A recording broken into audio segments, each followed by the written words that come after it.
इस सीरीज़ की जो वीक पॉइंट्स हमको लगे उस पर काम करने की ज़रूरत है। थोड़ा फिनिशर का रोल हमको थोड़ा अभी भी डामाडोल लग रहा है। हमारी ये जो सिचुएशन देख के फिनिशिंग अच्छी नहीं हो पा रही, तो क्या आदिल आलम टीम का हिस्सा बन सकते हैं, ये सबसे बड़ा सवाल है। सबसे बड़ी बात है कि वो रिप्लेस किसको करेंगे। सबसे बड़ा सवाल ही वही है कि वो रिप्लेस करेंगे तो किसको, गुलशन झा को या कोई और प्लेयर। जनरली हमारे इतने सारे ऑलराउंडर हो चुके थे, कुशल भुरतेल से लेकर कुशल मल्ल, दीपेंद्र सिंह ऐरी लगभग अपने 4-4 ओवर या 3-3 ओवर डाल दे रहे हैं। तो हमको नहीं लग रहा कि अब हमें एक और ऑलराउंडर की ज़रूरत है। हमको प्योर हार्ड हिटिंग बैट्समैन चाहिए लोअर ऑर्डर के अंदर, या कभी कभार सिचुएशन मिले तो अब थोड़ा ऊपर भी आके खेल ले। तो क्या आदिल आलम अपनी जगह बनाते हुए दिख रहे हैं इसके अंदर। तो नमस्कार दोस्तों, फिर एक बार आपका स्वागत है एक नए एपिसोड में। और टॉप एंड T20 सीरीज़ जो कि नेपाल ने कल अपना आखिरी मैच पाकिस्तान शाहीन्स के खिलाफ यानी पाकिस्तान ए के खिलाफ जो खेला, मतलब कि सभी मैचों में सबसे ज़्यादा जो रोमांचक मैच कल का ही था। और इस बार फिर हमको 1 रन वाली शिकस्त मिली है पाकिस्तान ए के खिलाफ। वो उस मैच को देख के मेरे को लास्ट पिछले साल का T20 वर्ल्ड कप याद आ जाता है। साउथ अफ्रीका के खिलाफ जब हम 1 रन से हारे थे तो हमको कैसा हार्ट ब्रेक फील हुआ था। सेम वही फीलिंग कल के मैच में भी आई गाइस। उस हार के बाद नेपाल ने टेबल में 8th पोजीशन पे फिनिश किया है 4 पॉइंट्स के साथ, जो कि एक मैं मानना चाहूँगा कि हमारे लिए जिस हिसाब से हम गए थे टूर्नामेंट में उस लिहाज से अच्छा नहीं रहा है हमारे लिए वो टूर्नामेंट। बट हर चीज़ से हमको पॉजिटिव्स और नेगेटिव्स दोनों एस्पेक्ट से हमको देखना चाहिए। अगर मैं बात करूँ तो इस टूर्नामेंट से भी हमको काफ़ी चीज़ें देखने को मिली। कुछ खोए हुए प्लेयर्स जो अपना कमबैक कर रहे थे प्लेयर्स, उनका अच्छा कमबैक मैं बोलूँगा, थोड़ी बहुत उनके परफॉर्मेंस की वजह से भी कुछ एक आस तो जगी है। तो ओवरऑल टूर्नामेंट हमारे लिए कैसा रहा, तो इस वीडियो में आइए डिस्कस करते हैं। तो शुरुआत करते हैं पहले हमारी बैटिंग परफॉर्मेंस से। टॉप परफॉर्मर्स कौन से रहे? बैटिंग के अंदर टॉप परफॉर्मर रहे हमारे आसिफ शेख, जो कि 148 रनों के साथ नेपाल के टॉप बैट्समैन रहे जिन्होंने ज़्यादा स्कोर किया। और बॉलिंग में मैं बात करूंगा तो सोमपाल कामी 9 विकेटों के साथ टॉप पर नेपाल की तरफ से हाईएस्ट विकेट टेकर रहे इस टूर्नामेंट में। और साथ ही जो नोटेबल परफॉर्मेंस थी वो 2 बार 5 पर जितने भी हमारे दो पेस बॉलर्स ने, एक बार सोमपाल ने एक बार नंदन ने, दोनों ने 5-5 विकेट लेके एक इनिंग्स के अंदर तो एक नोटेबल परफॉर्मेंस दी है। और साथ साथ में कुशल मल्ल को नहीं भूलना चाहिए, जो कि अपना कमबैक कर रहे हैं। लगभग 1-2 सीरीज़ उनको ड्रॉप किया गया बीच में, तो उसके बाद कमबैक सीरीज़ के तौर पर देखा जा रहा था। उनकी फॉर्म को लेकर काफ़ी सवाल थे स्टार्टिंग में। तो कुशल मल्ल ने भी एक अच्छा बॉल स्टेटमेंट दिया अपनी बैटिंग के थ्रू। एक हाफ सेंचुरी उनके बैट से आई। सिर्फ 2-4 प्लेयर के ऊपर टीम डिपेंडेंट नहीं होती। अगर टीम को पूरा 11 के 11 प्लेयर से अगर एफर्ट अगर कहीं भी कमज़ोर होता हुआ दिखता है तो टीम हार जाती है। तो उसका नतीजा हुआ टीम एफर्ट नहीं दिखा इस पूरे टूर्नामेंट में कभी भी। और लास्ट जो मैच था उसमें लग रहा था, बट हमने फिर दोबारा हम चौक हो गए लास्ट में आके। हम प्रेशर सिचुएशन में आके काफ़ी बार चौक कर रहे हैं। ये हमारी एक रेगुलरली ही दिखने वाली एक सबसे बड़ी एक प्रॉब्लम दिख रही है। कोच भी शायद इस पर अच्छी तरह ध्यान दे रहे होंगे, क्योंकि लास्ट ईयर से जो अपने T20 वर्ल्ड कप से हम काफ़ी अहम मोमेंट्स पे चौक हुए हैं गाइस। तो इन चीज़ों को हमको नहीं भूलना चाहिए, क्योंकि हमको अगर अच्छी कंट्रीज़ के साथ मैचेस मिल रहे हैं बेस्ट, हमारी परफॉर्मेंस उतनी वीक नहीं जाती। हम लास्ट जो T20 वर्ल्ड कप रहा था उसमें बांग्लादेश के खिलाफ वाला मैच देख लीजिए आप, साउथ अफ्रीका वाला मैच देख लीजिए। सभी मैचेस में एक समय पे लग रहा था कि हम ये मैच इजीली जीत जाएंगे, बट लास्ट मोमेंट पे आके हम कहीं ना कहीं एक गलती कर देते हैं जिसकी वजह से जो एक अचीवेबल टारगेट भी होता है, जो नॉर्मल दिनों में हम एनी टाइम कोई भी प्लेयर कोई भी अचीव कर सकता है, उसमें उस मोमेंट पे आके हम हार रहे हैं गाइस। तो सबसे बड़ी प्रॉब्लम यही हो रही है कि हमारे अंदर जो एक प्रेशर सिचुएशन को जो झेलने वाली बात है सोक नहीं कर पा रहे हैं इजीली हमारे प्लेयर्स, वहाँ पर आके चौक हो रहे हैं। और जब कुशल मल्ला और दीपेंद्र सिंह ऐरी जैसा प्लेयर हो, आखिरी ओवर में सिर्फ 8 रनों की ज़रूरत हो, तब जाके हम वो मैच 1 रन से हार जाएं, तो ये इससे बड़ी हमारे लिए कोई मैं शर्मनाक नहीं बोलता हूँ, शर्मनाक खुद ज़्यादा ही बड़ा शब्द हो जाता है। मैं इसको बोलना चाहूँगा कि इस चीज़ से हमको सीख लेने की ज़रूरत है। ये हमारे लिए कोई शर्मनाक मोमेंट नहीं है। प्लेयर्स बहुत मेहनत कर रहे हैं, अपनी तरफ से 100% एफर्ट दे रहे हैं, बट अब आप लास्ट की फिनिशिंग में हमको ध्यान देने की ज़रूरत है। अब कोच को ये चाहिए कि वो प्रेशर सिचुएशन में सिनेरियो क्रिएट करा के प्लेयर्स को उस अकॉर्डिंग ही प्रैक्टिस कराए, क्योंकि सबसे बड़ी प्रॉब्लम हमको फिनिशिंग में लग रही है। हमारी फिनिशिंग उतनी अच्छी नहीं हो पा रही है। हाई प्रेशर सिचुएशन के अंदर हम चौक हो रहे हैं और हम वहाँ पर फेल हो रहे हैं।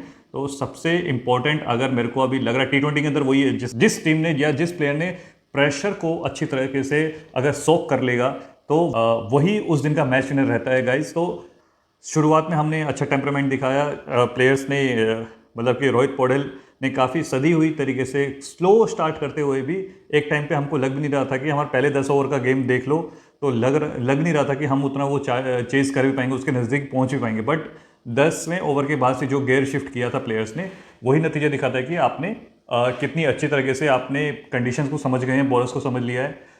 यही ज़रूरत होती है। ओवरऑल ये टूर्नामेंट देखा जाए तो ओवरऑल अगर मैं बात करूं ये टूर्नामेंट हमारे लिए कैसा रहा, तो इसने अभी तक का जो हमारा एक भ्रम था, एक जो विनिंग स्ट्रीक हम देखते हुए आ रहे थे नीदरलैंड्स और स्कॉटलैंड की सीरीज से, वो विनिंग स्ट्रीक को थोड़ा तो धक्का लगाया और थोड़ा सा जो हमारा कॉन्फिडेंस लेवल है उस पर भी एक डेंट तो मारा ही है।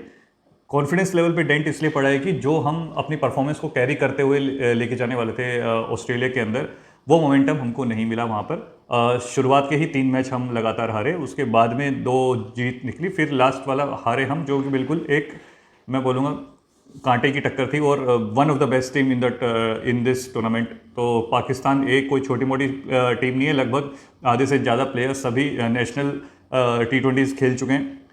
वसीम जूनियर जैसे प्लेयर हैं जो कि रेगुलर मेंबर हैं, सीनियर टीम के भी आना जाना रहता है उनकी फॉर्म को लेकर, बट फिर भी पाकिस्तान अपनी बेस्ट टीम ही भेजी थी ऑस्ट्रेलिया के अंदर। तो उसको कांटे की टक्कर पे आपने लास्ट मोमेंट पे तक उस मैच को खींचते हुए जाना भी एक खुद में ही बहुत बड़ी बात है। तो उससे लग रहा है कि हम बड़ी टीम्स को भी थ्रेट दे सकते हैं। वो इजीली हमको लास्ट वर्ल्ड कप में हमने देख लिया था।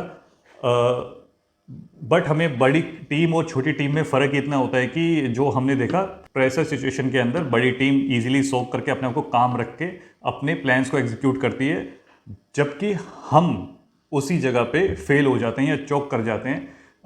तो इस चीज़ से ही ये चीज़ें गाइस प्रैक्टिस से आती हैं। जितनी ज़्यादा हम इस चीज़ की प्रैक्टिस करेंगे तो ईजिली हम इस चीज़ को ओवरकम कर सकते हैं। हमारे प्लेयर्स जितने ज़्यादा मैचेस ऐसी सिचुएशन में खेलेंगे तो ज़्यादा से ज़्यादा इन चीज़ों का अनुभव होगा, और खासकर कोच को भी इन चीज़ों को ऊपर ही काम करने की ज़रूरत है।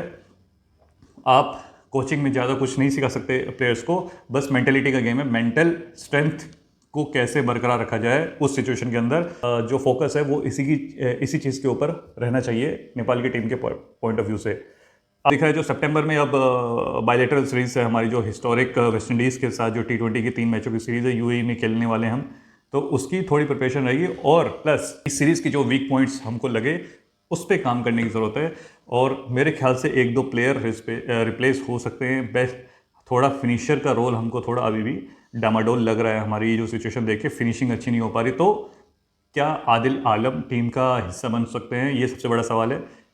टीम का मेंबर बनने के लिए प्लेइंग मतलब कि इस टीम के अंदर आने के लिए उनको मेहनत तो काफ़ी करनी पड़ेगी, बट अब एक क्वेश्चन मार्क भी टीम की फिनिशिंग रोल पे भी आ गया है। तो हमारी जो टीम मैनेजमेंट है शायद आदिल आलम को इंक्लूड कर सकती है, वेस्ट इंडीज़ के खिलाफ एक ट्राई उनको भी दे सकती है।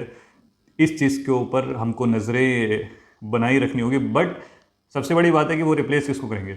सबसे बड़ा सवाल ही वही है कि वो रिप्लेस करेंगे तो किसको, गुलशन झा को या कोई और प्लेयर, क्योंकि वो लाइक टू लाइक रिप्लेसमेंट है गुलशन झा के। बट गुलशन की बैटिंग परफॉर्मेंस उतनी बुरी नहीं रही है, बट उनसे बॉलिंग भी हमने नहीं देखी गई है। हम देख नहीं पा रहे हैं ज़्यादा उनसे बॉलिंग की उम्मीद।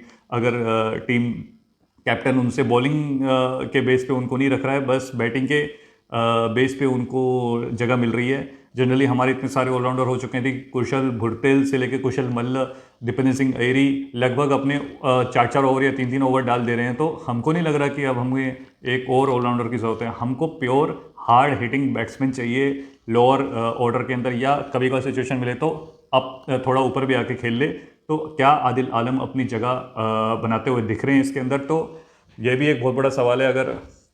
अगर हम बैटिंग के पॉइंट ऑफ व्यू से देखें तो आदिल आलम का इंक्लूजन होना टीम की स्ट्रेंथ को ही इंक्रीज करेगा। बट देखिए गाइस, वर्ल्ड कप क्वालिफायर्स नज़दीक हैं और हम ऐसे टाइम पे आके अपनी टीम के अंदर ज़्यादा बड़े बदलाव भी नहीं कर सकते। 1-2 पोजीशन को छोड़ के ज़्यादा बड़े बदलाव आपको देखने को नहीं मिलेंगे। हालांकि फास्ट बॉलर्स लगभग फिक्स हैं। नंदन यादव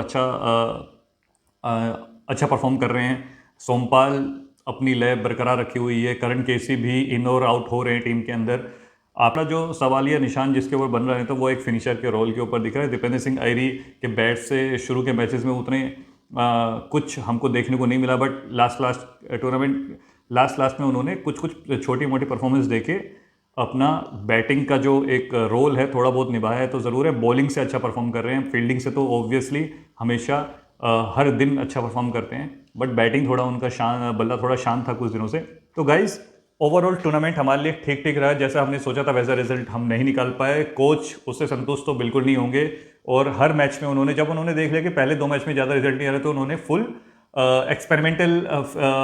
एक्सपेरिमेंटल फेज की तरह इस पूरे टूर्नामेंट को ले लिया, तो सभी प्लेयर्स को अच्छा मौका दिया। आपको क्या लगता है कि इस टूर्नामेंट से हमारे लिए क्या क्या पॉजिटिव और नेगेटिव पॉइंट निकल के आए हैं, तो कमेंट सेक्शन में ज़रूर बताइएगा। आने वाले टाइम पे ऐसे ही वीडियोस को लेते हुए आपके सामने फिर हाजिर होऊंगा। तब तक के लिए नमस्कार।